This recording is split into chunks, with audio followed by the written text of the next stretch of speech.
while people are checking in, this is the due to the governor's statewide disaster declaration relating to the COVID-19 pandemic and current public health guidelines for social distancing, I've determined that it is not prudent for the members of the Economic Development Commission or staff to convene in person for this morning's meeting. Therefore, the members of the EDC are attending this meeting by video conference.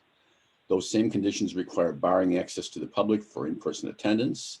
In light of those limitations, the public is invited to attend and listen to the meeting through Zoom platform or by phone as indicated in the meeting agenda. To comply with the Open Meetings Act requirements for virtual meetings, this morning's meeting is being recorded. Oh, looks like Toyota is here. Good morning. Hi. Hi. So, roll call. Pam, or attendance? Mike Elliott. I'm here. Right. Erwin Steinberg. Here. Mina Hall. We are. Jay Levin. Here. And Roger. Okay. Also here. Pam, I'm sorry, I missed saying hi. I'm here, Mina Hall. Hi, Mina. Always good. Hello. In case anybody missed it, we're not going to go and visit the reserve this morning. If you want to go and play in the snow, you're welcome to do it on your own. But my thermometer said what, -3 this morning or something as I got up. So yeah, a lot of things on the agenda this morning. So let's just kind of go through and see where we're at on the preliminary things anyway. The opening item is the just an update about the International Council for Shopping Centers and the HLG-DBA. Anything happening on those fronts, anybody? Well, Roger, not too much, but I did send a link to the Lake County Partners and CLC collaborative webinar concerning the emergency relief package and PPP programs. It was a very, very good webinar. I mean, they very well researched. I guess, they had a lot of assistance from the Lake County Partners, but also from CLC. And it contains an excellent summary of the emergency relief package for small businesses. And it had not only highlights of the program, but it included links to how you calculate the draws, a very detailed link about how they evaluate the 25% reduction that's required to qualify.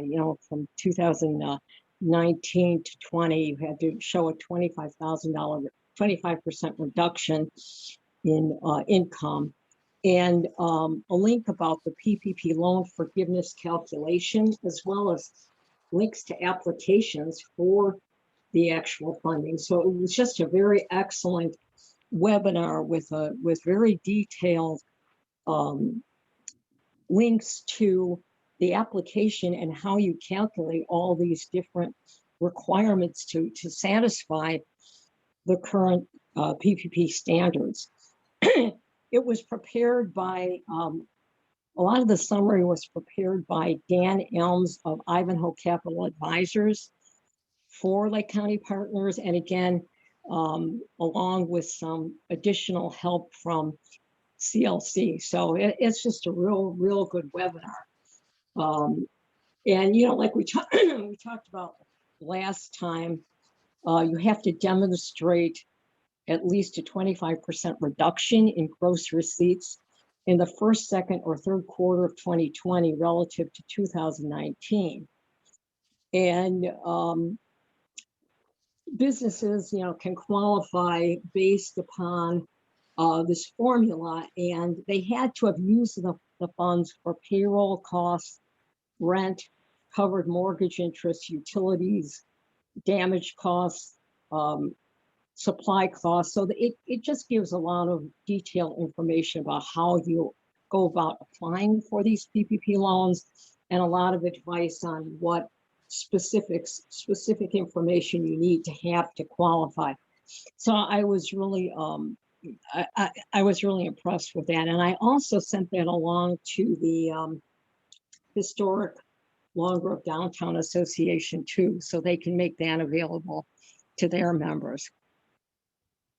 Hey, Pam, added on to that, there's a provision for venue PPP, which, and I don't know if would apply to some of the events that were canceled during the year, the additional expenses. So I don't know who that falls under, if that's the downtown association, or if Long Grove was sponsoring anything and they had some costs. There may be some reimbursement. I'm not that familiar with it, but there's a provision for venue reimbursement.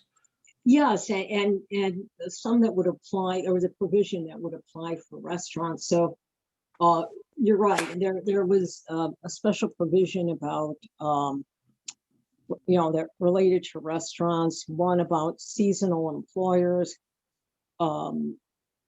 and how they would establish their losses. So you're right. There's a lot of comprehensive and useful information to businesses or all around Long Grove, but downtown in particular. So it's, this particular webinar was very useful. So anyway, also, I think we talked about last time that Lake County Partners has their municipal meeting scheduled for February 10th. And it's on economic development incentives, and whether it's directly relevant or not, it might be just useful to connect with them. Denise posted that link to this Zoom meeting in her action item notes from our last EDC meeting. So I think she's planning on attending, and I will try too. That's tomorrow. Could I just go back to the venue PPP? Sure. or reimbursement? Sure. Who did anyone have economic damages, whether it's the village or the downtown association? Who puts on those events? Who's financially responsible? I'm just trying to drill down to figure out what group should look into this for some reimbursement. I think the Historic Downtown Okay. Business Association sponsors the downtown festivals. So There's been an ongoing discussion about the foot races or road races that have been run through the village, centered at the village, and the gentleman that runs it and the place where the revenue that he gets from it goes. But he certainly has, or his organization certainly has been impacted by this. And I can't remember his name. Probably one of the trustees can help me. Peter Sarkowitz. Yeah. So Well, that's a good And the point. downtown Erwin. suffered a lot. Try to get more because of the information no about festival. that for the village, about events. That is a good point, given what we lost. But the road races do bring in foot traffic, and we wouldn't want him to just give up and go someplace else. I don't think. So anyway, that's a follow-through point, perhaps. he's on the agenda tonight to get permits for the half marathon and the turkey trot. So maybe I'll mention to see if he knows anything about the new PPP. So it's called the Shuttered Venue Operators Grant. Shuttered Venue Operators Grant. Thank you, Erwin. You're welcome. Next item is, generically speaking, the collaboration that we're hoping to develop with Stevenson in terms of marketing. And can we get a little on what's going on there? Sure. I was hoping that Anne or Denise might pop in. We are continuing to collaborate. We're putting together a letter to send out to businesses or emails, hopefully shortly. I think we were waiting back. I missed kind of the last little bit of the meeting. We're hoping to get that out soon to the businesses and asking about their interest in collaborating with the students and students. I think we're still waiting to hear back from the teachers about a couple items, but we're hoping to roll it out this month. So it has, I don't, Anne, Denise, is there, Mina? No, I think you summed it up. I think you summed it up, Jenny. I think one of the teachers is going to get back to us. She's just had some things going on. And then, yeah, and Denise drafted a sample letter and drafted the kind of a Google Forms for requesting other businesses in the area, who might be interested to participate. And yeah, I think it's going to move right along. It sounds great so far. So far, so great. Is there any kind of a deliverable or a benchmark that we could look to make sure we're keeping track of this? We have a really thorough notes, thanks to Anne and Denise. And I believe it's on the EDC website, Denise, right? The Excel sheets, and that will be able to log which businesses are interested. And so, yeah, I think there will be, tangible evidence to know how we're progressing. From a deliverable perspective, Roger, I think right now we're just hoping to see what we get with the students interviewing, assuming we have a whole lot of participants, the students actually taking on a couple of the businesses in the community and then receiving the feedback from them. So, we have several, possible outcomes that we expect, but I don't know from the exact timing yet. It'll be end of semester for some things, and then obviously, continuing it on to hopefully the next semester after that, and so on and so forth, assuming that, this partnership works for everyone involved.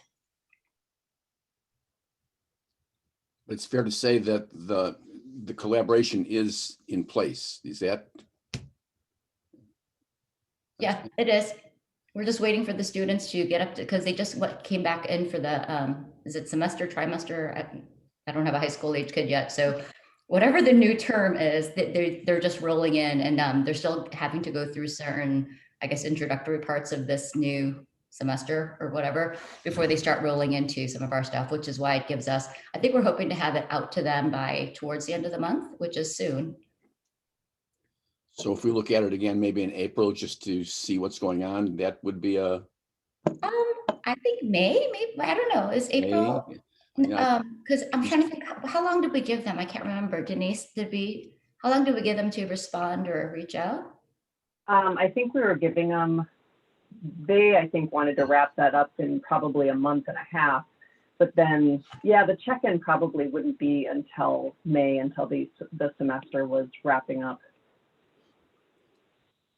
Yeah, I think, this is Anne. I think we were going to give the businesses till the end of February to respond, then give them, like, let's call it March and a little bit of April to kind of conduct the interviews and then figure out where they are. And so probably end of April. So it sounds like in terms of seeding the process, you've done your job, which is fantastic. And we'll just sit back and wait for a while, see what grows.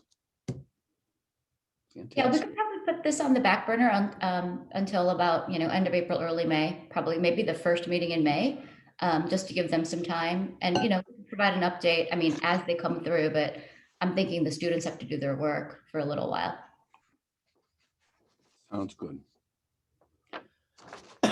Next item on the agenda is the videos, the short videos.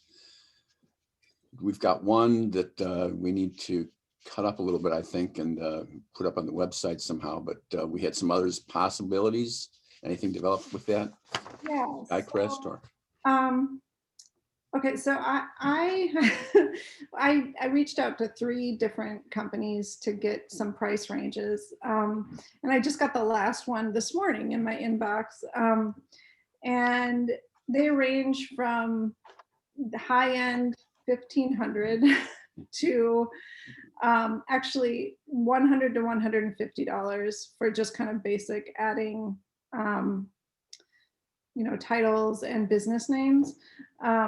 So I didn't get the 100 to 150 until this morning, and when I got the high end ones, this weekend I had some downtime, so I tried my hand at some video editing, and I threw it out to Mina and Anne and Denise to have them take a look at it. And I also uploaded it to the EDC, and I think I named it the first drone draft.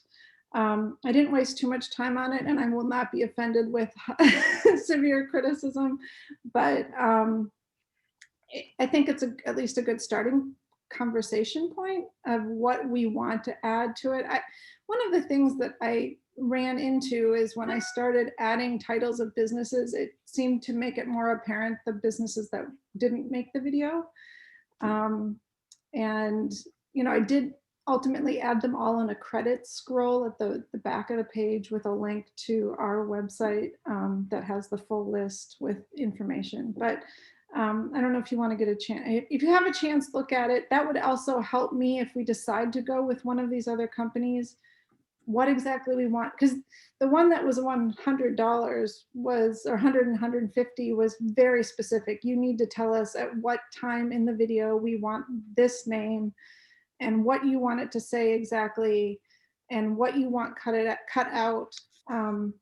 So in the future, there is a company that did the drone video for the reserve, and they charge like $700 to $1,000 for the video itself and all of the editing. And I think it's like 2 comebacks to like tell them what you want changed with it.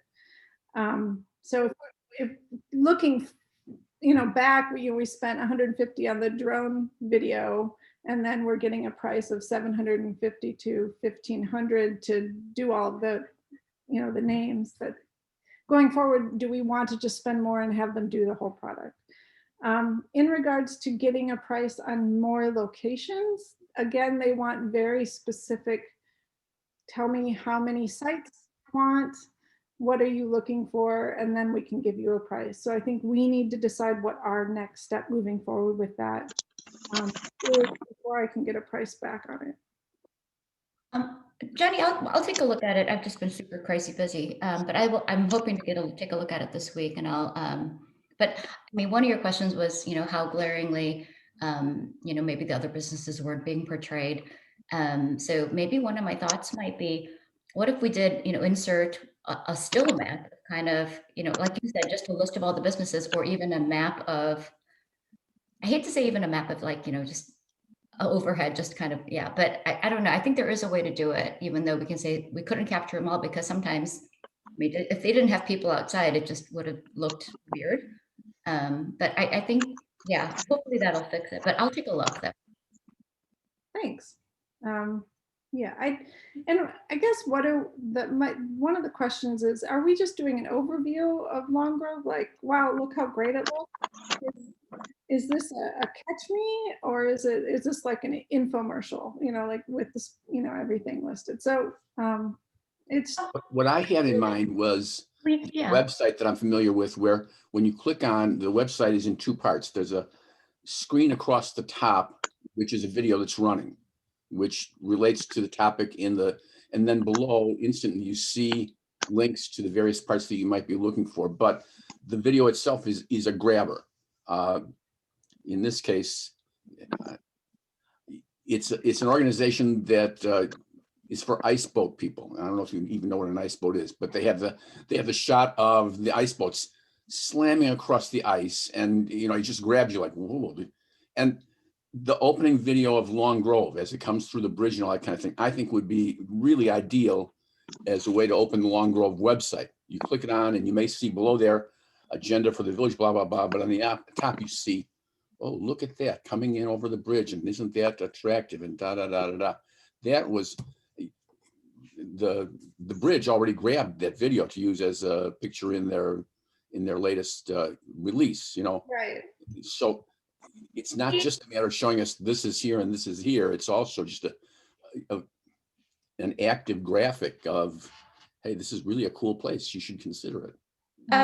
So I thought it was more just to show that we were open in winter, you know, that a lot of our businesses will remain open, and that we're not just closed up hibernating, that in order to draw some attention. And yes, it didn't cover all aspects of Long Grove, but the limited amount of time and funding that we had, I think it captured it pretty well, just to show that there is active nightlife, that just because it's snow on the ground and it's freezing outside, it's still doable. I thought that was the original intent, and that just me. Yeah, well, I think on the video I started as you went through the bridge, it's like welcome to Long Grove, open for business year round was the heading or the title. I mean, take a look at it, send me feedback, and like I said, if we want to go with the have a professional do it, we also need to give them very, very, very specific directions. But if what I'm doing is okay and we can limp through, I'm happy to keep trying, and hopefully I'll get more proficient as we move along. And then I guess the next question is, do we want to do more videos, and what do we want to highlight? Well, one thing I think we talked about last time, which might work into, these, what we want to do with the drone videos, or at least some links that you mentioned, Roger, to some things were maybe even before and after for some businesses. Like Jay was going to work on potentially the Sunset Grove, showing, the development of the Grove, it's, that would be a very compelling link. The other would be maybe something like Menards. So Jay has already done and sent over some of the pictures before and after to Denise and I. And I thought those would be very good shots for showcasing what a TIF and how successful our TIF has been. Because you can just see the dirt that it was purely a greenfield site prior to the Sunset Grove development. And then there's shots of the before, like it's an overhead shot, and then there's a shot of the after, and then we're trying to do a street view, which seems to currently be captured by a Google image. But I think that just is indicative of how well our TIF is working. But again, it just shows that we have different types of business opportunities in Long. Yeah, that's a good idea. I mean, I think maybe it's something we could develop and use in multi sites, because that's very compelling. Maybe something like development in Long Grove, and maybe with regard to the TIF, maybe if we can develop those before and after, people, that's just a real grabber. When people click on certain developments and see how they have these sites that, like you said, were dirt, and how they've been developed in an area over a relatively short period of time. There's nothing more compelling than that. Maybe that's, kind of a visual that we can use for different purposes as we're looking to, basically highlight certain things. We can use it just as a development tool, as something for the TIF. But I love the idea of the before and after, and maybe we could also, I would be happy to contact Menards, for example, to see if they had something we could use. So from a video perspective, I mean, I think we were talking about how many more drone videos. In my opinion, I think we should be conservative. Let's see how many hits we get on this video, because it just depends on how many hits we're even getting to our website. So before we expend any more money as a community, and see, I mean, hopefully that, because why keep throwing good money after bad if no one else is watching any of our videos? So again, that's always been my, from a business approach, like why keep spending money if no one's looking at it? Yeah. Can we publish this on YouTube?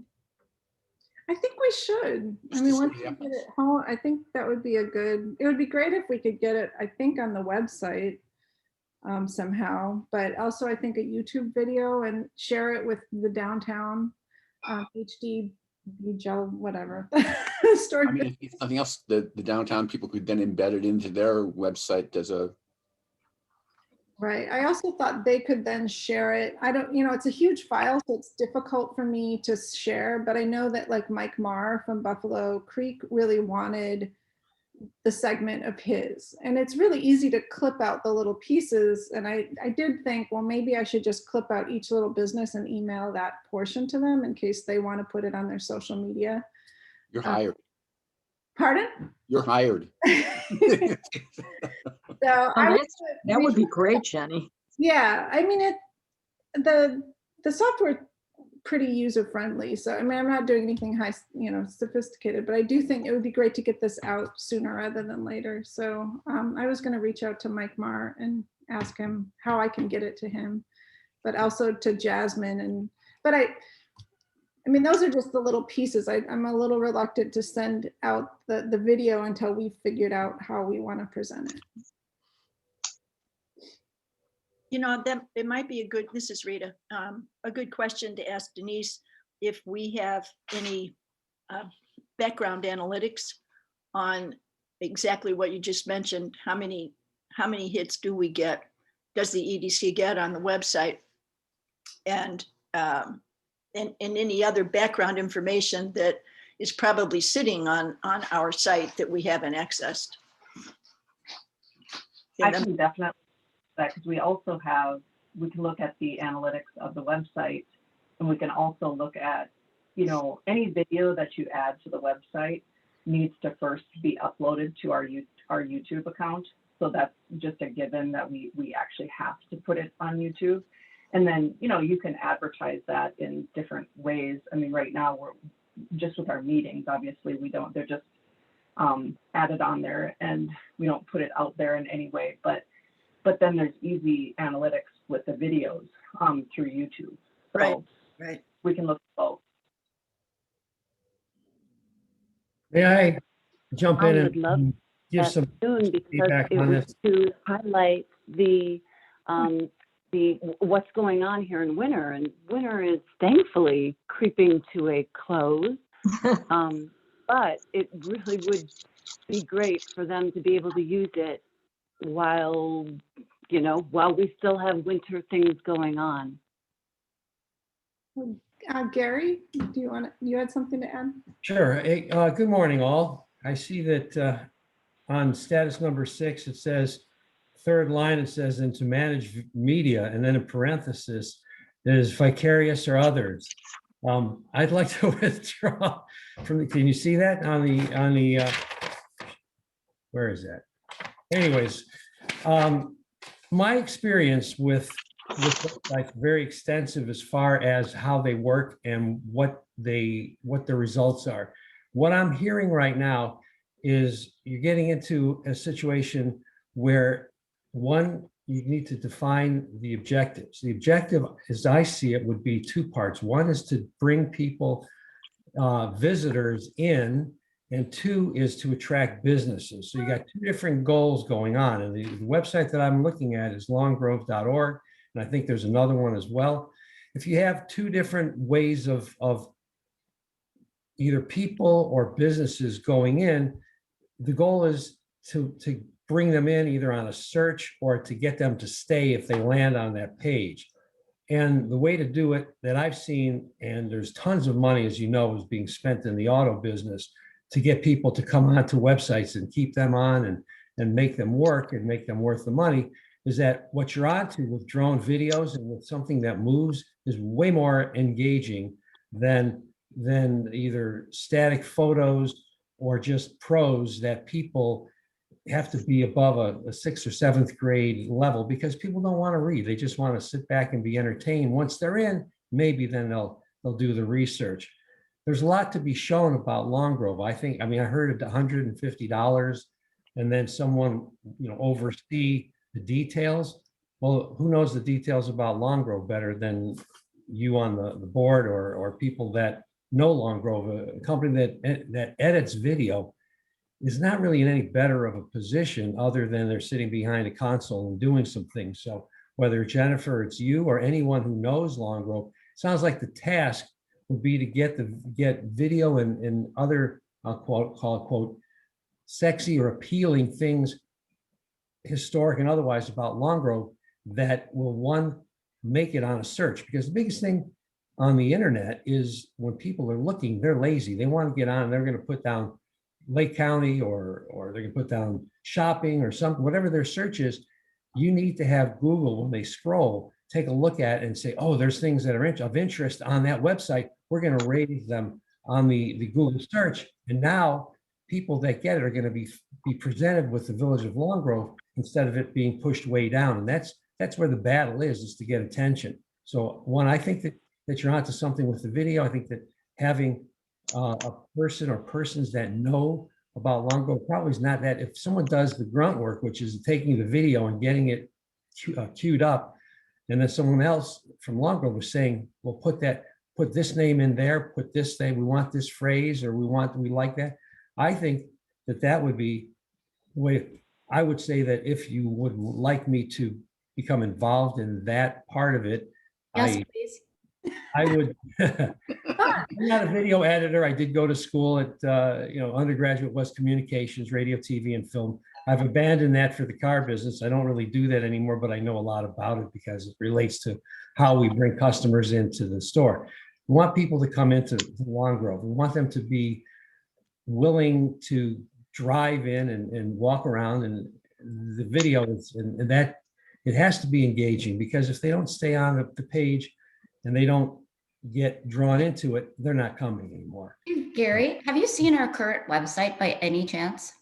I can't pull it up because of this, but as I said, I've got, if it's called the longrove.org, if that's the one you're talking about right now on the mobile site.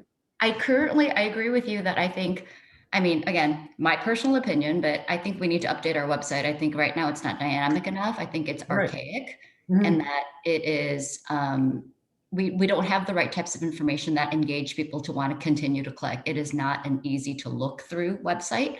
And I think that it's really bad from a search, from an SEO perspective. We come up second to the historic downtown Long Grove business. I'm looking up, I don't know if I can do this. We can't see it because of your background. Yeah. So you're right. I mean, there's a place for charm. There's a place for history. It shouldn't be abandoned, but to bring in people that will be walking around, spending money and talking about why they want to go back, or telling other people to come, it's got to be updated. And it's not, from what I'm hearing so far, really, I'm a neophyte when it comes to all the everything that's gone on so far. I haven't sat in on any meetings. I do get the village newsletter, but this is a basic thing. You just have to have a winning website. And right now, this one is it's just a website. It's not something that jumps in front of anybody, and any other village could probably outdo it and get people. So, I mean, it's not that hard though.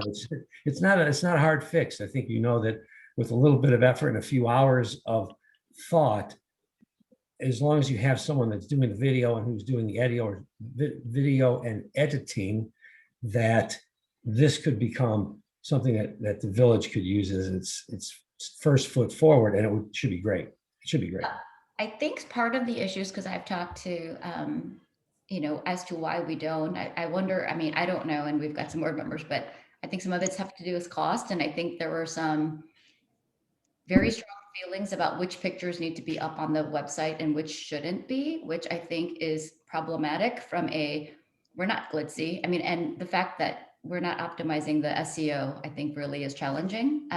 But again, neither here nor there. But for now, I fully agree with you. And have you ever considered running? I do. I'm going to run in the 5K turkey trot.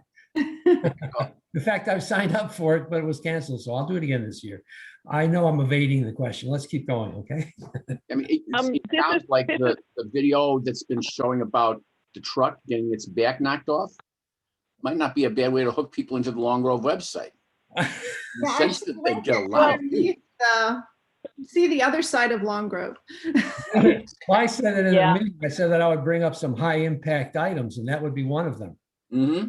Yeah, that's a really good idea. That was a high impact item 3 times, right? And what were you going to say? I just wanted to clarify something also, and we are a little constrained. So there's the website you mentioned, Gary, that belongs to the Downtown Historic Long Grove Business Association. Okay. So, and that's an interesting thing as it is, right? So that one we don't control directly, and it's downtown only focused.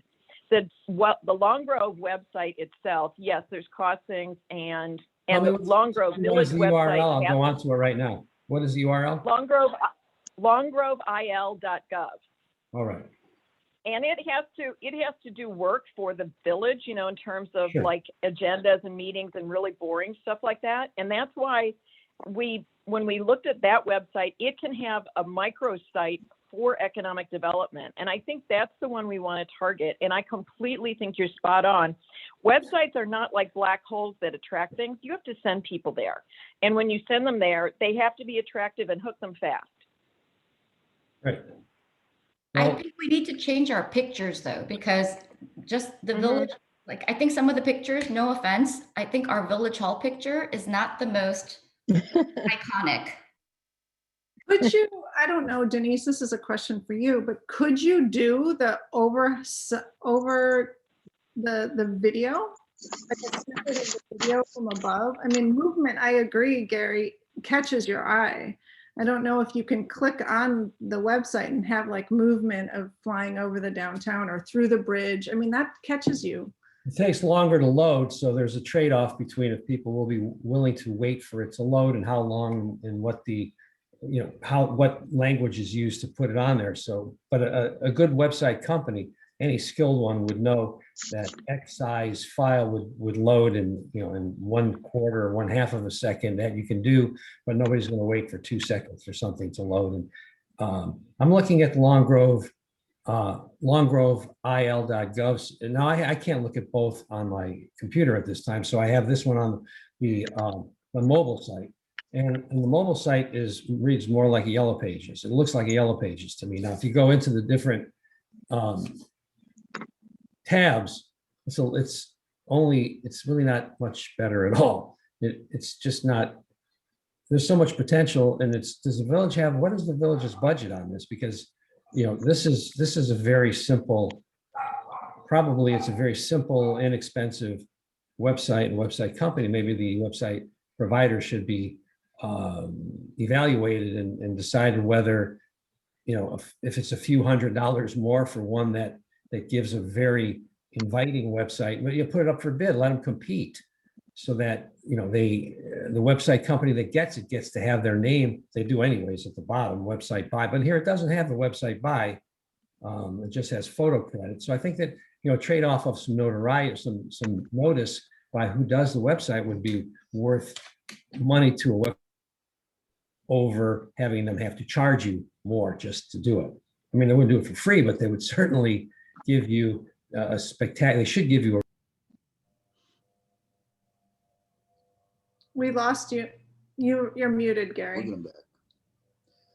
Sorry. There has been a discussion with the village, and Rita probably can fill in more than I can, about moving the village to being digital and not just paper. And it has not been an easy move. You know, the village has gone a long ways just in the last maybe 5 years from where it was. 5 years is an eternity in the digital world. 5 years is like 200 years. So we're back in 2015, and we need to be. And anything digital can be printed out on paper. So the persuasion there is just go digital and let people want to print it out, print it. But, you know, but if you want it, I don't even know how you'd order it anymore, but it used to be when it went digital, everybody was looking online. But if you wanted one, you could still order one somehow. And that's a mentality that should be used here. Digital first, print second. I can give you some background on our current website is less than 2 years old. We spent over $10,000 on it. The municipal website, admittedly, it is a multi-purpose tool. We have people who log on to get permitting information, to find out when the garbage pickup is, to find out when board meetings are, so on and so forth. Our comprehensive plan is on there. It's all those boring things. That does not and it needs to be something that a resident who is not technologically oriented, be they young or old, can navigate easily. When those are the parameters, that doesn't mean that the microsites can't be exciting. And I think the EDC site certainly should be. To your point, Gary, and Jenny, I don't know if you remember or knew the De Niro family. They lived down off of Country Way. Yeah, he came to one of the Monday morning meetings. Yeah, Andy De Niro, he was raised here and he owns a video producing company. That's what he does. And I'm wondering if it would help to contact him, because if you see the work that he has done, he does really exciting, visually exciting things. And it may be worth contacting him just because. I think that's a good idea. And also, video doesn't have to always be video. Motion can be achieved with stills and just a pan Yes. on and that will really cut down on the size of the file and still give motion, still register with the Google search when they crawl and take a look at what's happening on the websites and see that there's something happening versus only still. So if you have someone that you can go to, of course, that's and I can tell you that you're looking at the mobile site, you can it's like window. You don't have you have a house, it's a nice looking house, but there's no window. It's not painted. There's no window dressing. It has the same house when you get done, but it can look better. It's like you have to stage it. I think, Rita, you understand staging for selling, right? You got an empty, it's still a house. It's still going to be great when you move in, but you got to stage it so that it looks good for people to it puts them in the mood to buy. And all you need to do is stage the website. It's not that big a radical change. Everything that's there, that's information, should still be there because it's valid information. It's not, right. But the window dressing has to be improved upon. So I just brought up the Lincolnshire town and it's scrolling videos the whole time. It's almost, it's just switching. Yeah. So it is a little bit more dynamic, and it would be interesting to see how difficult that would be to add. Not difficult at all. As far as I can tell, it's not difficult. Well, then even if you have individual pictures that flash, like 7 of them per every 5 seconds, that's plenty for the eye to see, to sort of get some sort of momentum going. Yeah.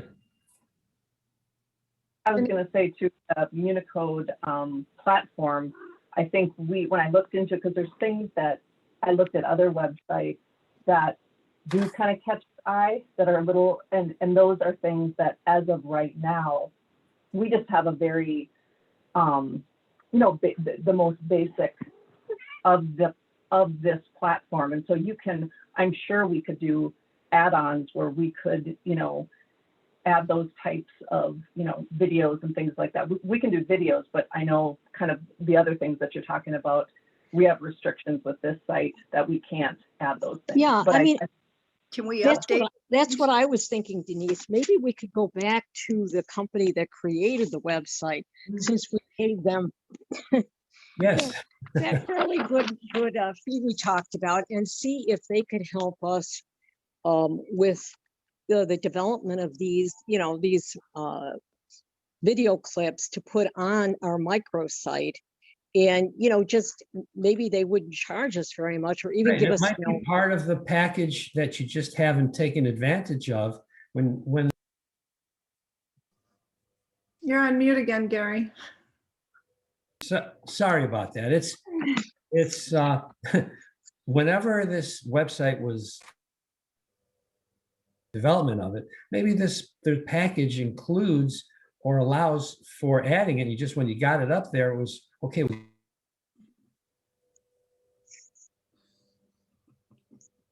Everything that you're entitled to for what you're paying for now.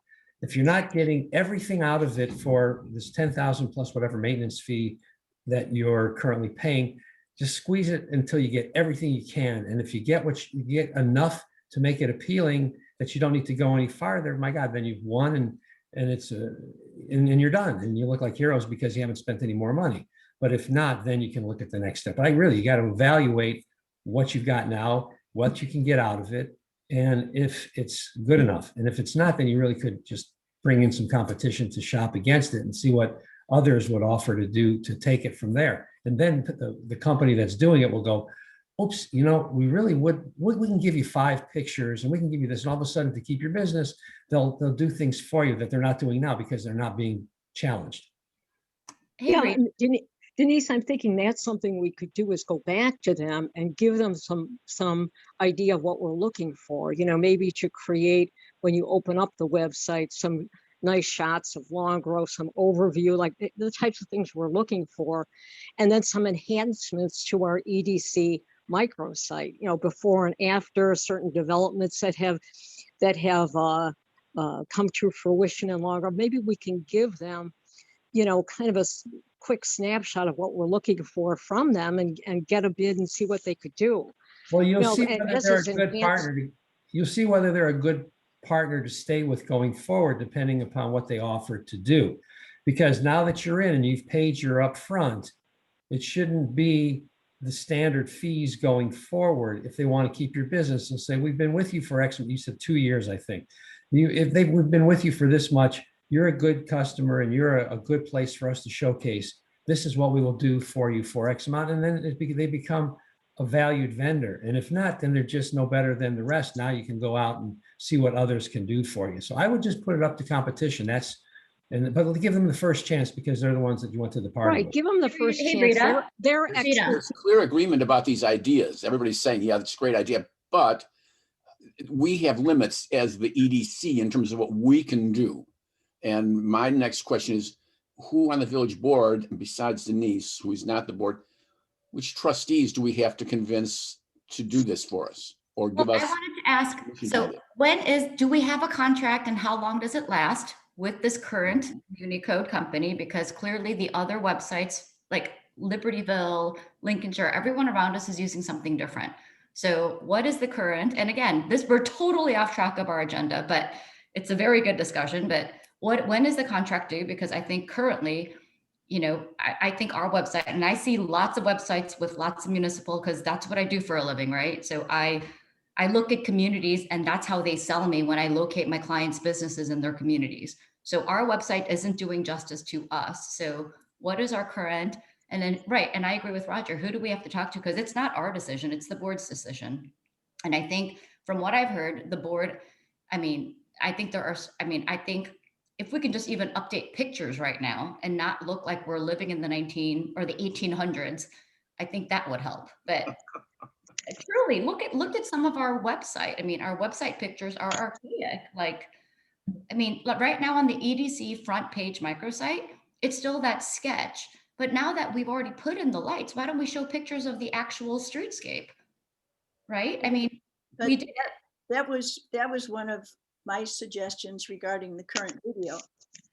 There's no 2021 in that video. It's stuff that's 100 years old. I mean, it is who we are. It is what the downtown is, but the village is more than that. And that was one of my concerns about it. But I think that there are pieces of this video that certainly can be part of a whole. And the EDC site itself can be brought into the 21st century. It can be more exciting. Yeah, so maybe when we were researching for a new web vendor, I talked to 7 or 8 communities and said, you know, who manages your site, who created it, what do you like, what don't you like, did all the research. Lake Zurich, for example, has an employee who does the entire thing because that's what he enjoys doing. Our needs were very different. So the choice of vendor was for, and is for very specific reasons, where you're up in the cloud, it doesn't crash the way former sites crashed all the time. Denise has done a fabulous job from the beginning, because there was a lot of collaboration, a lot of time that went into it. The EDC, right.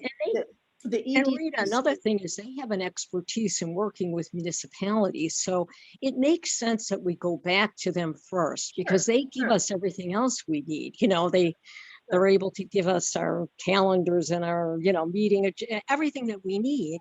Sure. And it may not be very Denise difficult for them to add these elements that we're looking for, you know, Pam, Denise currently has been doing like uploading all of these things onto our microsites for us. Like, but I think she needs to get approval from the board for changing certain pictures or what pictures are allowed and what aren't, because when I was working with her to try to, she created a microsite just for all the demographics, and Denise has been fabulous. And I think that right now, I think if anything, is we just need to make sure, I mean, I don't know if our microsites need to be approved by the board, but if they don't, yeah, then let's go gangbusters. But I believe our hands are tied for certain capabilities. And Denise explained it to me because there are certain ADA rules that we need to Correct. follow when uploading things onto our website. So it's not for lack of trying from a Denise perspective, which is why I think it's just the platform may be archaic, or maybe we need the board approval for certain pictures and whatever it may be. But it sounds like, you know, from the board members on this call, it sounds like you all are completely behind us and that we can. And as long as we're allowed to do whatever we want with our microsite, awesome, let's do it. But I think we are still hands tied, and Denise, correct me if I'm wrong, because there are certain ADA compliance things that we just can't do with our site right now. Well, it's the law. The law demands accessible websites.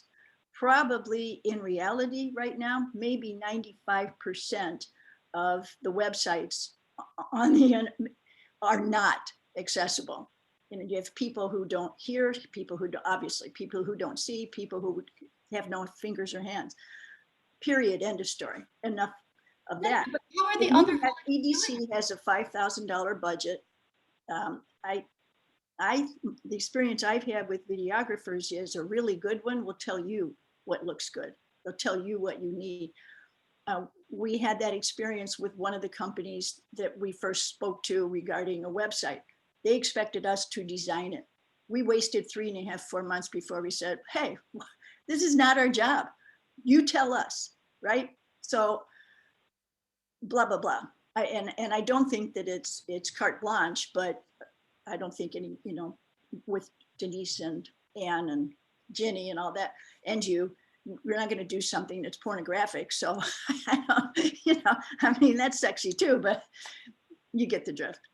No, totally. No. And Rita, and if it's okay, like maybe we can talk, maybe I'll get on a call with Denise and Municode, but I do know that the other village websites, like I said, that's what I do for a living. I'm a site selector, right? So I help my clients find the perfect location for their businesses, you know, all across the country. So other sites are also ADA compliant in some way, shape, or form. I think the version we have maybe is the most basic package where we can't do certain things, because I've tried with this demographic stuff with Denise, and she's like, I can't do that because I can only do this. And I'm like, all right, well, let's see what we can do. Yeah.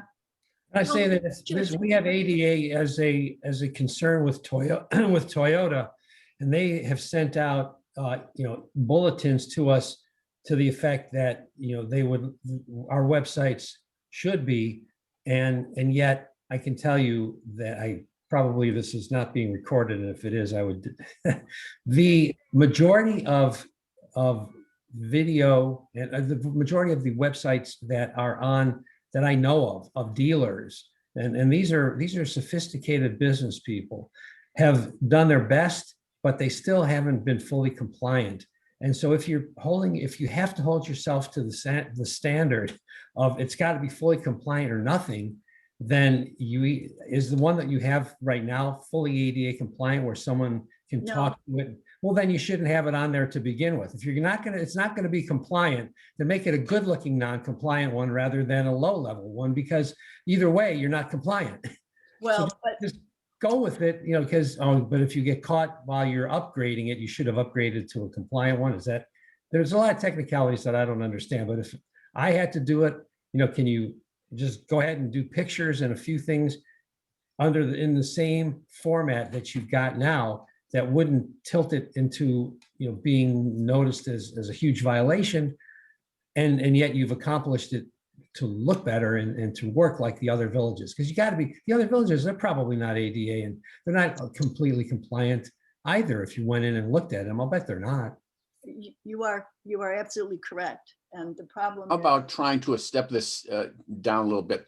It sounds like everybody's in agreement. We want to incorporate motion into the website, whether it's videos or stills pulling together, and take that as a starting point.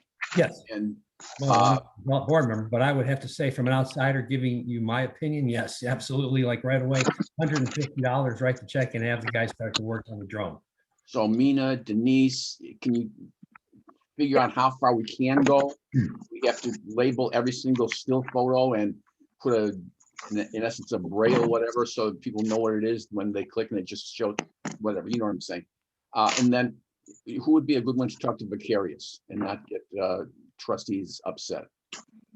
Why are we talking to Vicarious? Yeah, why To are we? find out what more they can do with the website in terms They of have incorporating nothing to video. do with our They website. don't, they You don't. know, website. Mimi- Oh, Mimi well- We would just be talking, developer. So who should we talk to find out what the limits are of our website as we currently have it? I think we can ask Denise and Jenny and, you know, I think Denise frequently deals with them, don't you, Denise? yeah, I deal with them a lot and they have been fantastic. I mean, I honestly have probably never had such great customer service. So I have a feeling they will be helpful. I think there's some things that, you know, maybe there is that idea of kind of, you know, are these things that we could have an add-on? We've been with you for 2 years, you know, sort of do a little bit of that negotiation. But I think we could, you know, possibly be looking at maybe a platform upgrade type thing for those types of Let's items. find out.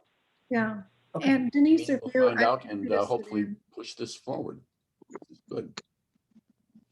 And they Uh, would have access. The other thing is they know what the other villages are doing along those lines. I mean, it's one of their specialties. So again, Denise, if you talk to them or, you know, whoever's going to talk to them about an upgrade, you know, we can feed them what thoughts we have in terms of what we're trying to accomplish. We're trying to, you know, create some movement in the website, pictures of the village, you know, this microsite for EDC that will kind of, you know, picture before and after developments and maybe future sites for future developments. You know, we Yeah, could this even, has we been a talked really at one good time about discussion sketches. about these, you know, but I think we've kind of covered this. I want to listen to Gary and his ideas before we go away. And I've got a couple of other things on the agenda that we really should just touch. For example, Erwin, you're going to talk about the last mile situation, which I think is a really interesting kind of thing for us to focus on. Yeah, so I did reach out to some contacts who handle state and local issues. And because I prefaced this, that it was for the village of Long Grove, they would not give me an answer. They asked for a written request by an official of the board. They didn't want to, or our commission, they didn't want to just off the cuff give a response, then all of a sudden be held accountable for that. So do they want a PLR or a GIL? Is that what they're asking for? Yeah, they're asking for a request for research. Oh, yeah. Oh, that's ridiculous. I Who mean, are these? Why? Would they point you to a regulation perhaps? well, they won't do that unless you submit a general information letter or a Yeah. private letter ruling. I think. I'll go back and see if they could reference some written material for us without giving an opinion, just saying, you know, it's go look up the Illinois statute, blah, blah, blah. And I could bring I it did back. that, to Erwin, them. and the Illinois statute is nearly incomprehensible. Right. Gary might. Right. One of them Retail actually sales tax, said, easy to understand. Retailer's occupational tax. right. Not so One of much. them actually said, tell us the specifics as to what kind of company, give us the logistics, where's it going to be shipped at, where they're taking the orders from, blah, blah, blah. Well, Which is I- a nexus So issue. this is because we're a municipality, not because we're Long Grove. Right. It was because of municipality. That's right. It was a governmental agency. I got it. No, but I mean,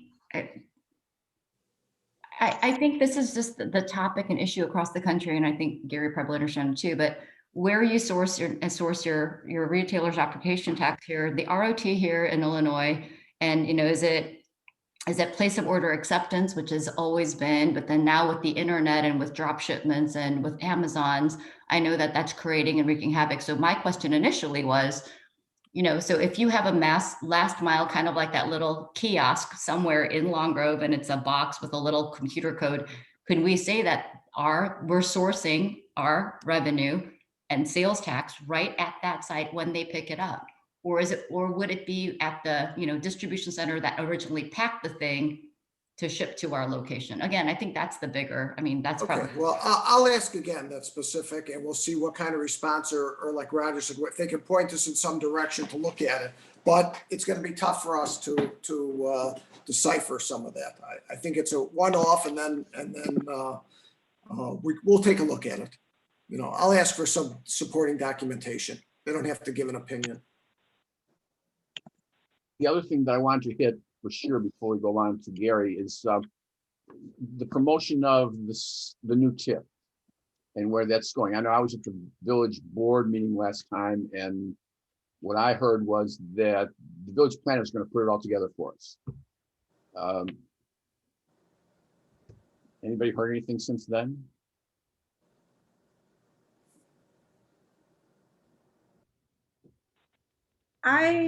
I did not reach out to Tesca. I didn't think that there was a big appetite from the board for us to pursue this. I seem to be kind of pushed off of it in a way that their thought was, well, why aren't we promoting the other TIFs that like the South 15, and also just having the TIF is enough. We don't need to do anything more.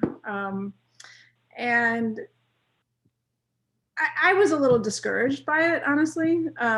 So I didn't call Lee, and I kind of wanted to come back to you, and maybe between us, we can put together some wording. I just didn't think there was an appetite to spend money on. The mindset seemed to be that supply is going to create its own demand. They've made it in there for a relook, and I saw Mina shaking, and I think she probably feels the same thing I do. That's not the way it works. And No, and I have my frustrations, right? Because again, this is what I do every day, and we have a TIF, it's brand new. We have lots of TIFs, we have lots of land, and we just don't market them enough. We don't. It just, in general, we don't. And the only reason, you know, and again, just as an example, the only reason that the Historic Downtown Long Grove Business Association does so well is because they have their own marketing team. Truly, the rest of all of the other sites, no one's doing anything. And I mean, at the very least, we have a TIF that is in play. And so I think right now what we can do, Jay showed us some pictures, we could at least highlight those pictures of a before and after. This is what a TIF has done for us.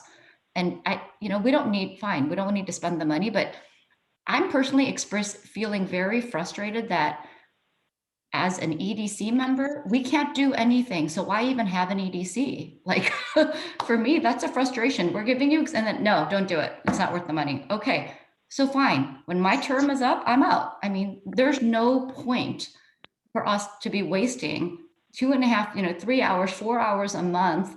Again, none of you is paid, I get it, but it's frustrating if we can't do our jobs, which is to help the board with economic development and our ideas. So I'm purely, let it be known, fully recorded, I'm frustrated. And I would like, I mean, I I have would to like to say agree. something. In my experiences with TIFs, started 11 years ago. We were located in Buffalo Grove. Arlington Toyota was a business that was asked by the Toyota Motor Company to expand. We couldn't do it at the current site. We tried, we were unable to buy land there. We started to do a search. When we searched, it was me doing the majority of it. When I searched and looked at where we could relocate, it had to be preferably within a 2-mile radius if we could, because of state laws. We looked at Deer Park. We looked at Palatine. We looked at other sites in Buffalo Grove, which there weren't very, and we looked at Killdeer, and there was some great shopping up and down those roads, but none of those other villages had either a TIF or had the appetite to try to do something to make room for a dealership, either physically or economically. They said, well, we would love to have you. All you have to do is talk to 5 different companies and buy all of their land and then tear down their structures. And we'd love to have you and it'd be great. Come on. But no, they didn't pave the way for us. Only Palatine had a TIF in place that they were able, and it was one that gave them eminent domain. I understand that nobody loves to hear that because it's not a real, for a business person, if you're on the receiving end of the stick that says, you got to move or you got to do something, you don't love it. But if it's for the better good of the entire village, And with Palatine, there was Tori and Luke's had a hot dog stand, and it was pretty successful, but I know that it wasn't bringing a whole lot of revenue. And beyond that, there were some decrepit buildings. The Village of Palatine handled the TIF kind of with a velvet glove. They went to Tori and Luke's and they said, you know, your hot dog stand is on the corner of Hicks and Rand, but you know, it would probably, all that oil that's been accumulating for 50 years, you just leave it, let the new owner take care of it, and we'll help you get this brand new build where you buy the land cheap, and then where you can put up. They made it very appealing. Not to digress, but the TIF, everybody knew that there was a TIF. Anybody business and any real estate company knew that there was a TIF available to people and on the Rand Road corridor. They didn't really, I don't know how much they had to pay or had to promote it because it was just common knowledge. But if you just put that information on a website, like for example, with another business, Fox Lake was a dying village up there near the border. Fox Lake now has an economic development commission that specifically is trying to, they've already attracted several businesses, and they went off of life support. They're not booming, but they've got 2 dealerships that they attracted there, and they're trying to attract others. They've got an active commission that works with businesses to attract them, and they give a portion of the sales tax back. Now, 2 miles or 3 miles to the south, the name of the village escapes me. Ardmore, Clearmore, something more, less is more. Whatever the name of it is. Lakemore. Lakemore, thank you. Lakemore, very aggressive TIF district. You can see what they've done. It's like what you're doing in the south of Long Grove. You get a TIF that's really appealing, and the businesses just flock there because it's a great location. Theirs is on Rand Road, yours is on 83. It's all a matter of, it doesn't cost a lot to promote it, but you have to be of the mindset that you're for real, and that obviously you're for real because you attracted Sunset and all the other businesses there. And when I started looking at doing a presentation, it really was mostly about downtown Long Grove. So I'm not up to speed completely on the others, but I know that I've already proposed a business that when Rita was at a meeting that we held, that would probably be a good fit, that has some charm, that has some appeal to the past, but is got sales tax in the present, and that's a classic car company. And maybe, just maybe, I thought they'd be a good fit for downtown in one of the large buildings, but they'd also be a great fit for anywhere in Long Grove. And Rita, has anything happened with that company yet? Yes, last time I spoke with Jerry, he said, let me and my partner drive over there, take a look at it. And he said, we're very interested in this, and I'll get back to you. So it is my plan to call him this afternoon and say, did you get a chance? Because right after he said that, we got dumped on with the snow and all that stuff. But that's the kind of activity, with you out there and anybody who's advocating for the village of Long Grove, and with a TIF available, the velvet, I get back to the TIF and what my experience was. We ended up choosing Long Grove. We ended up choosing Palatine as our place to relocate to. And yes, they did have some very strong financial incentives. And yes, not only did they help us get the site for where our dealership is, but next door to it was a car wash. And the car wash was owned by Wash Depot out of Boston. They were not doing so well, but they were hanging on. And the village of Palatine said to them, they approached them differently than Luke and Torres was very happy to move and take the money. They were held out with an attorney, and they got an extra $1 million that was thrown at them by the village, but the village knew that we needed the land. But in the end, it was the velvet, the fist in the velvet glove. They said, we want to do it the nice way. We know that you have a business and it's not succeeding, and you're going to get clobbered by these other car washes that are opening up, but we are willing to give you X amount. And negotiation took place. They made some extra money on it, and they gave up and left. I think that the village of Long Grove, I hear that you have more than one TIF, and whoever is in charge of doing the recruiting of businesses and negotiating should have, I hope that they have some power to at least, flex muscle, if not actually do the eminent domain routine, which is not very appealing. And even the Village of Palatine said that we don't like to do it. We might not ever do it again until they find another good reason to do it. I'm sure that when they attracted the Mazda store and the Subaru store, that Nupper's Nursery, and they owned the Menards, they bought the Menards. So that was very smart chess that they played there. But I think that, does the village have the appetite to either, and do they have the power? I should actually say, who does have the power to say in let's say in the green fields that you have that it's just owned by somebody? That's probably not too tough a decision. If they get an offer that they like, they probably would sell. But what I see in the village of downtown Long Grove is, though I don't understand it completely, there's either a person, a family or such that owns many of the buildings, and progress to maybe rearrange some of the buildings and businesses that are in there is not or will not ever take place. And if that's the case, then it sounds like a losing proposition to go into trying to continually develop it if it's just going to stay the way it is. So, I mean, TIF is a great thing if it can be used for the betterment of the village, and people will go along with it if the village has the desire to do it for the betterment of the village. I just wonder if that is something that is really possible, or if it has ever been used, if there's precedent for that the village would use the powers of eminent domain in a TIF, or it doesn't have that. I would say we don't have the money either to do something on that scale. Well, that's a big scale. Of course, that's millions and millions of dollars, but Right. But if we do something like a sales tax revenue sharing that all these other communities are doing, it's a pay as you go. It's not like we need the That's money. right. Upfront. They gave us a little bit of money up front, but that was Palatine had a little in their kitty. But but going agreed. forwards, it's like 50%. They get in the term of sales tax. And that's they get 50%. that's exactly what we did with Sunset Grocery. We crafted a developer incentive with them. We had some cash flow challenges, so it was a little delayed. We made part of that and then took a break, and then it was a 60-40 share with them up to a cap. Yeah, and that's what we have in Palatine too. It makes sense.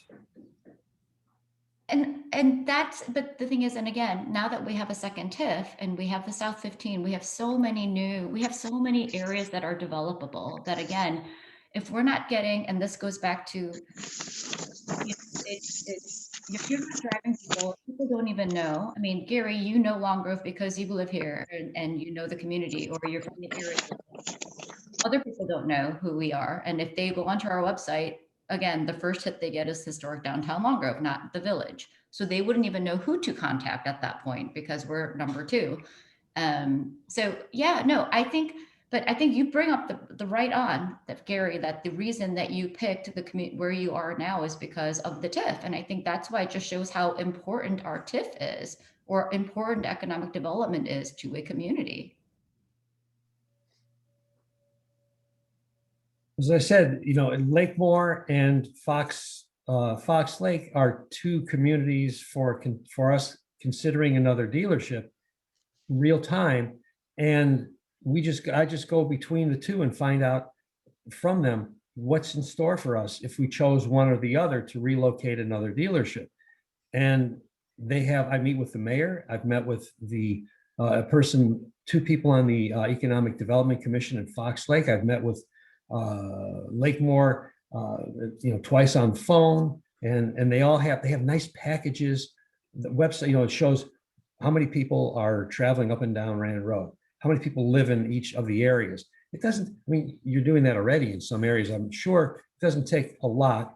Probably most municipalities have that information anyways. There are 65,000 people that live in Palatine, or Fox Lake and Lake Grove. There are 40,000 people that live within a 5-mile radius, and 60,000 that live within a 10-mile, and blah, blah. And this is their then it's, right? It's an economic incentive, but people have to be willing to go that extra step to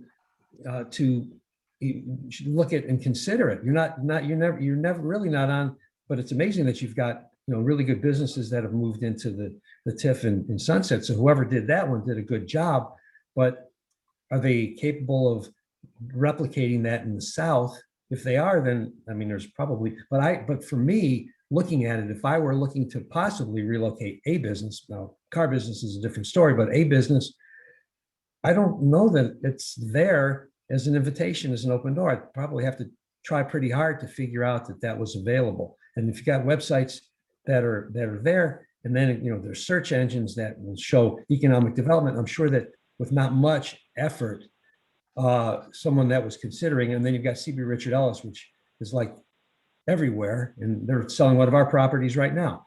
They can be a search for you as well. Obviously, they should, and other real estate companies too. I don't know. It's exciting that you've got the land, and it's a great location, especially right off of Lake Cook Road, and in there what was the greenhouse part of that landscaping company would be phenomenal for classic cars. Even if I did the math, 20 cars a month would bring around $4,000 a month, and a revenue sharing of 50% would bring about $4,000 a month to the village. You're not going to get rich on it, but one, you could update your website with it. Two, it will bring traffic in. Three, it's good for the image because, you know, things that go with the village, the old and the new. Should I don't know, should I do my quick spiel here and get it over with? So like, Yeah, sure. okay, because I know I'm on the agenda, but I didn't want to jump in front of anybody. So in looking at it, once again, I said that my initial thought was the downtown area until I met with Rita and with, I don't know if I'm supposed to name people at this time. Bill. I know. Okay. All right. So Bill Jacob. And I said that, you know, if you have right now you have the bridge and all right, but that's, you know, preserving, I thought of a theme, and it's just a theme that I'll use, and whether you like it and use it or you have another one, that's fine. Preserving the past, pioneering the future. That's what I think of when I think of Long Grove and what it was, but it's also where it's going, what it can and what it will be, that you have to look at the future as well as bring something in about the future, not just about the past, because not everybody likes to live in the past. You know, I'm getting to that age where maybe I will start to live in it more, but right now I still want to look at my future. So to reinvigorate the village of Long Grove, I said, you have to continue to promote the rich history, but yet recognize that shopping habits have really changed. And whether it's the internet, it's recession of the 2000s, the generation changes that are taking place, and COVID-19 and an aging population, all of this, it requires action to prevent deterioration, primarily in the downtown area, but to bring people into the other areas, whether it's people like customers or a tip. First, businesses have to be there, and then customers show up, hopefully. That the goal is to attract new businesses and then therefore attract new customers. And I said, this is what I feel is required. Number one, that the image improvement at least in the downtown area, which, by the way, I think it looks spectacular. It looks fantastic. The roads look good, the signs, everything that's done, except I did write in about 3 months ago, or whenever the headline was of the second hit on the bridge. I said, before the bridge, maybe 30 or 40 yards, not the red zone, but a little bit before that. And then on the other side could be an arch or even just a post, a decorative post, and then across it, like you would see, but not as cheesy as at O'Hare Airport, something that says, welcome to Long Grove or the village of Long Grove or whatever you want it to say. But really the purpose of it is that some idiot driving a truck will hit that first and hear it and stop and not keep going and hitting the bridge. And it's an inexpensive thing, even if it's across a couple of poles, that should be done to protect the bridge. And it would but everything should be under a theme, the theme that brings it together, past and present. So I said a cohesive image, which could be like an image update, which is currently pretty good, but it could be a little bit better. It doesn't cost anything. You just adopt a philosophy and then a name and a couple of things about describing the village, and bingo, you've updated a lot of your image, and it's a refresh. It's not a complete change or a departure, just a refresh.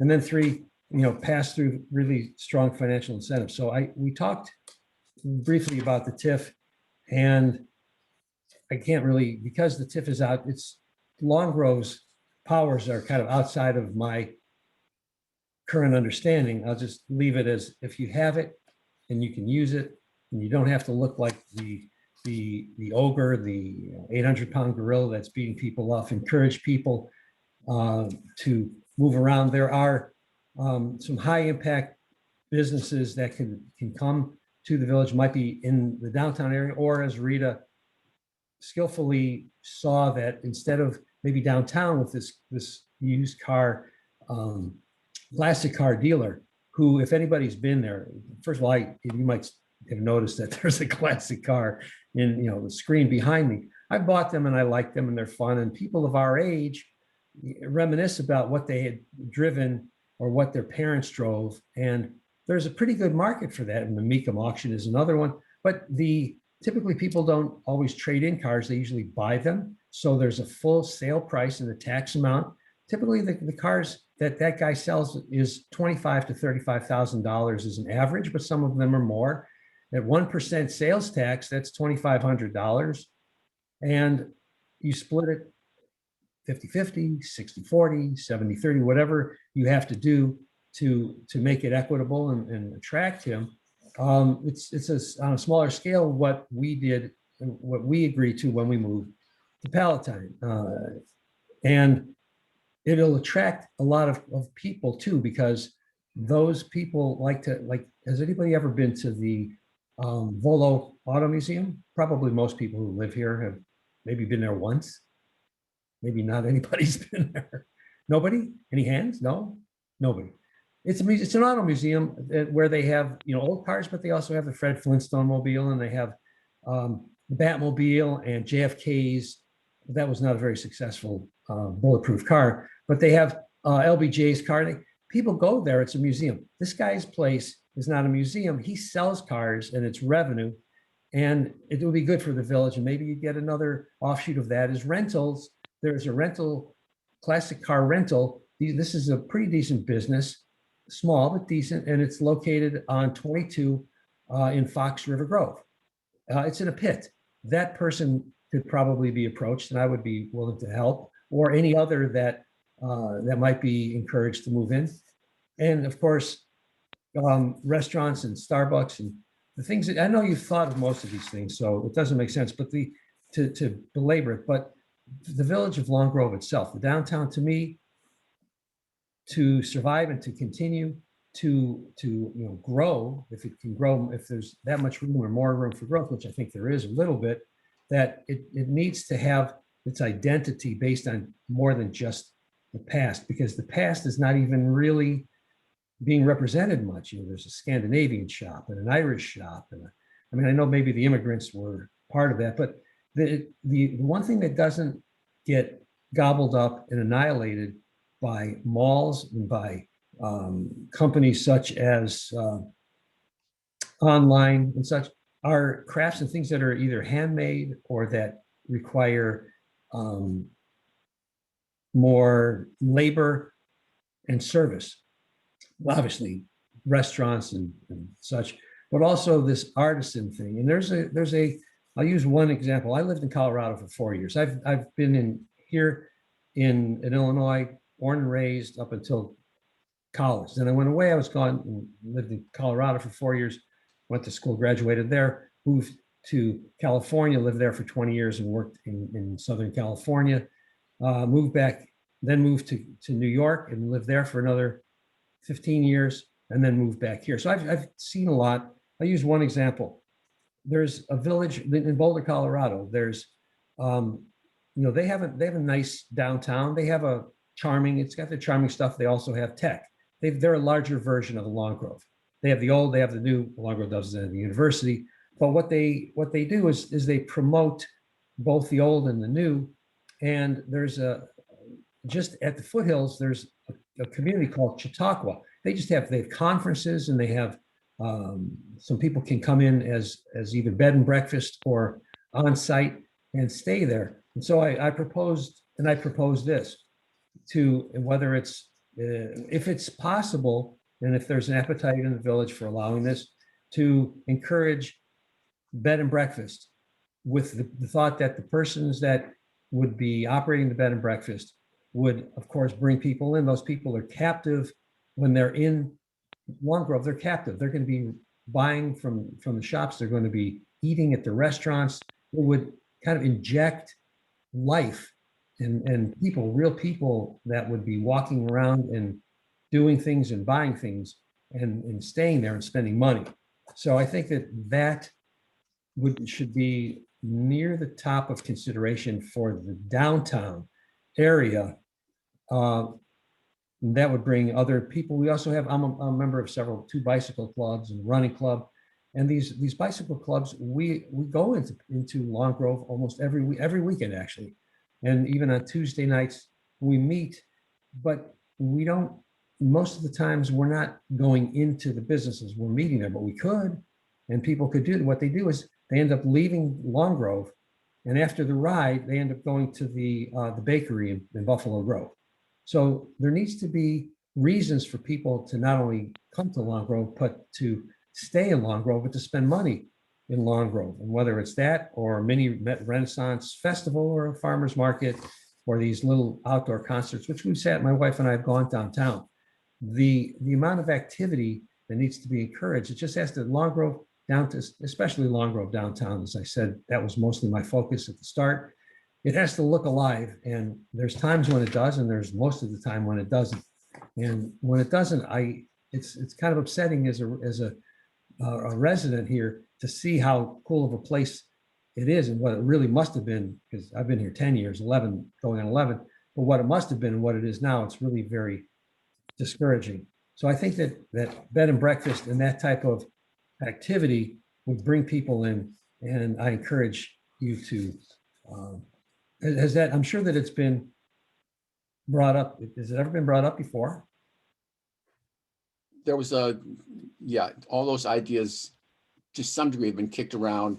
The place that is right across from the school downtown was proposed as a bed and breakfast at some point. At one point, it was going to be an actual hotel that was going to be built there, and that lot's now sitting empty by the park. And all those things are out there, and it's frustrating to sit here and see what is a really nice area and have it underdeveloped, I guess is a polite word to use. That's right.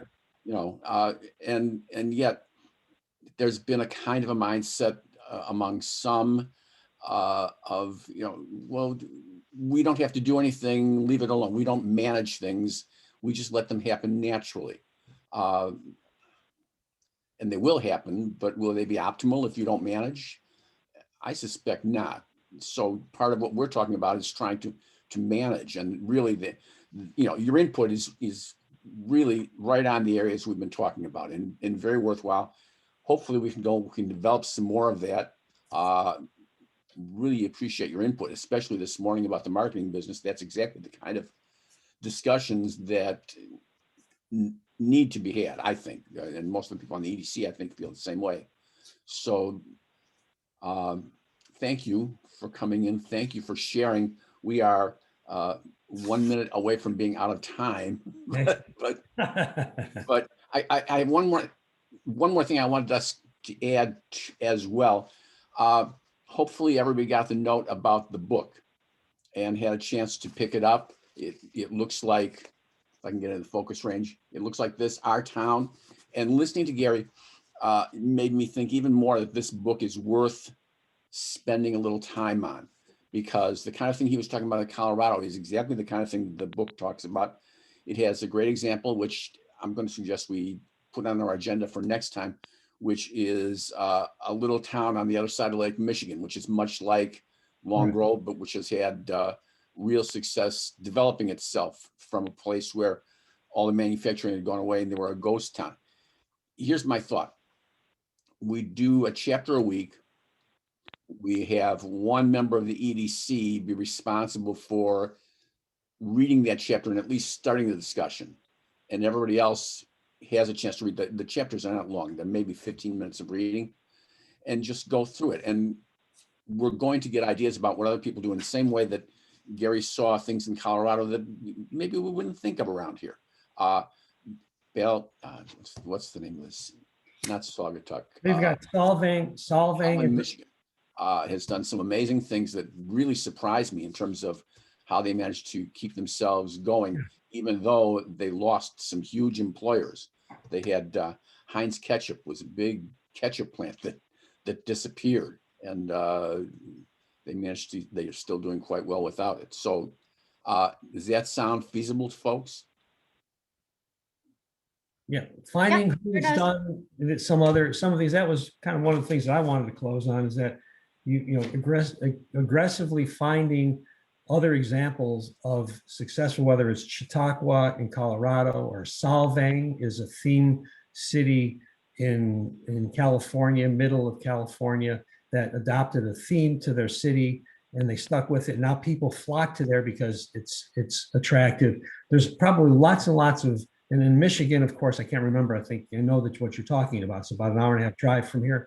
They've already done it. It's like having an older brother or sister that's gone through all the angst and figured out the way, and then you just follow in their wake. It's like drafting and bicycling. Right now, instead of trying to reinvent or figure out what to do, I'd say find those examples that you're saying, Roger, that people have in villages or cities have done, and then say, hey, they've done that, and their theme was Chautauqua was to have conferences on health. And Solvang was to talk about the Dutch colonies and blah, blah, that were to find out what the overriding theme would be here, and then plug in some of the tactics that those villages have used. And I think you'd have a winner. I think it would work. Well, we have some work to do still, as long as we can maintain our engagement. And I share Mina's situation with being really frustrated with the fact that we have these things and we go to the board and the board says, oh, never mind. It's aggravating. But on the other hand, the board has moved on things and we have had things that we've managed to get done. So little bits of progress, hopefully we will continue with. And tell them you have the list of towns. New business, any? Additional minutes, whatever? Yeah, actually, you know, we never approved the minutes from the last meeting. Can I get a motion to approve the minutes from the last meeting? I move to approve the last Second. minute. Second, Any opposed? Wonderful, minutes approved. In that case, motion to adjourn, anybody? So moved. Second? and thank you, Gary, for your time. Yeah, Gary, thank you very Thank you for much. having me. We are adjourned, but thank you, all of you, really, all of you for spending an hour and a half every other week with this. It is really an example of civic commitment and, you know, going beyond just your own whatever. It's good work. All right, everybody stay warm. And Thank you so much, Gary. You're welcome. Thank you. Thanks, Gary. Thanks, Roger, too. Thanks, Roger. always. So in 2 weeks, we'll see you, or whatever it is. Another Yeah, meeting. Gary, come on back in 2 weeks. Yeah, We'll Gary, come on. We'll send you the invitation. Send me a Zoom invitation. I'll I be will. there. Well, Okay. I'll actually, Gary, would you have any, if I sent you the video the drone video, kind of the rough draft, would you be interested in taking a look at it? I'll look at it. Great, thank you. Okay. Thanks, Gary.